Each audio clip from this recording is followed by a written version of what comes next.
What? Oh.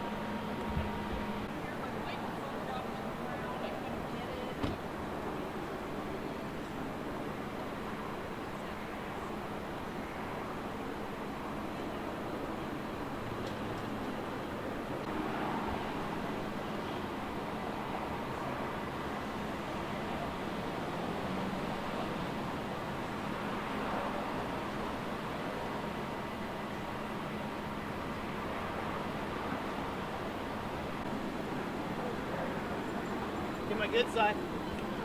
Who you shoot for? Loud nuts.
Your name, please. Hi, my name is Randolph Luis.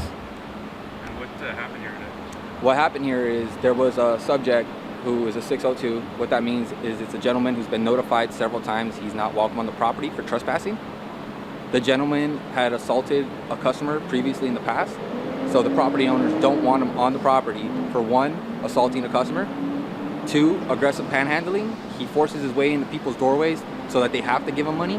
He's done it to several women that feel uncomfortable. They made complaints, reports to the station that they feel uncomfortable, that this gentleman harasses them.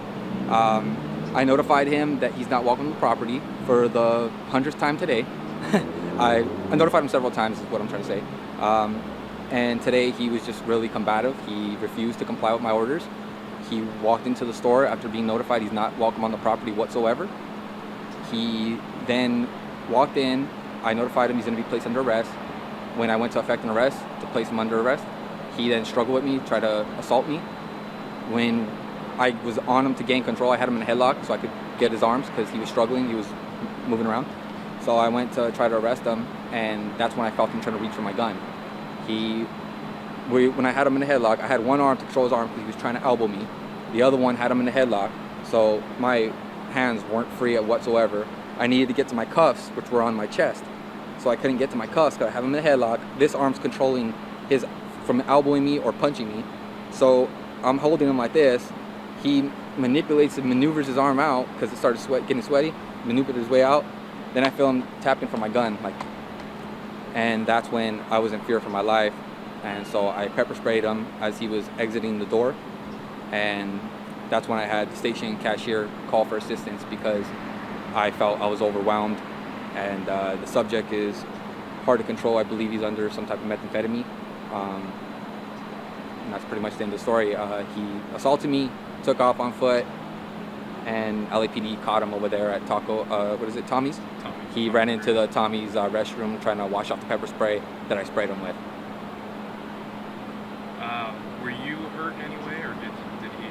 No, I wasn't physically hurt or visually hurt. The only thing is I was just exhausted from the initial struggle. I was trying to protect myself, trying to protect my life, protect my weapon. At the time, there wasn't no need for me to tase him or use any other force.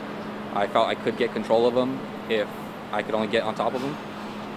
When I attempted to get on top of him, that's when I felt him reaching for my weapon. So I tried to get some distance from him. I let him go, try to get back from him. That's when he saw the obvious moment that he's free, so he tried to run out the door.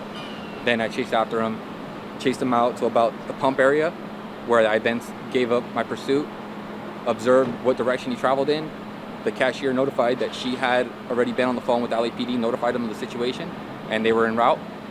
I remained on property for the remainder of 5 minutes before several LAPD units arrived to assist. Now,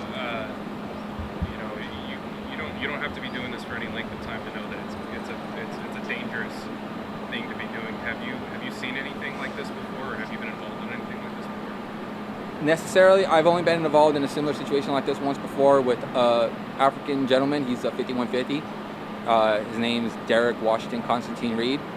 He is a 5150. He is known for aggressive panhandling, and he also talks to himself psychiatrically. He fights with an imaginary figure, so he looks like he's boxing with an imaginary sandbag. So he'll be out here just going at it, throwing jabs, and people feel uncomfortable because they see some guy out there punching thin air. They're like, what the hell is going on with that guy? I've encountered several situations, but none like this where... Central, 1, Station 47. That's another one of my coworkers out at Station 47 for something else. He's probably...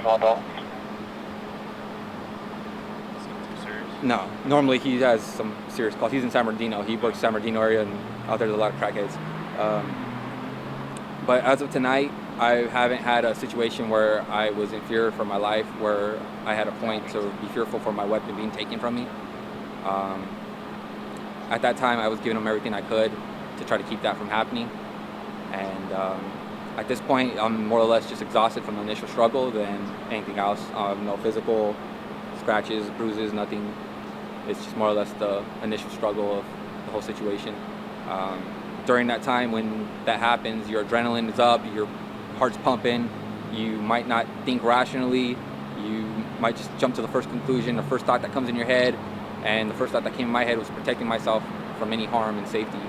So I wanted to get away from the subject in order to get some better ground so that I could get some stability over the situation, because at that time I felt it was a neither win-win situation. I felt I had neither full control or a small amount of control. I felt I was in between, where I needed to get some point of control over the subject, because of the fact that he was not in cuffs at the time and he was not in my control. I was trying to, and that's when he took off. Gotcha. Yeah.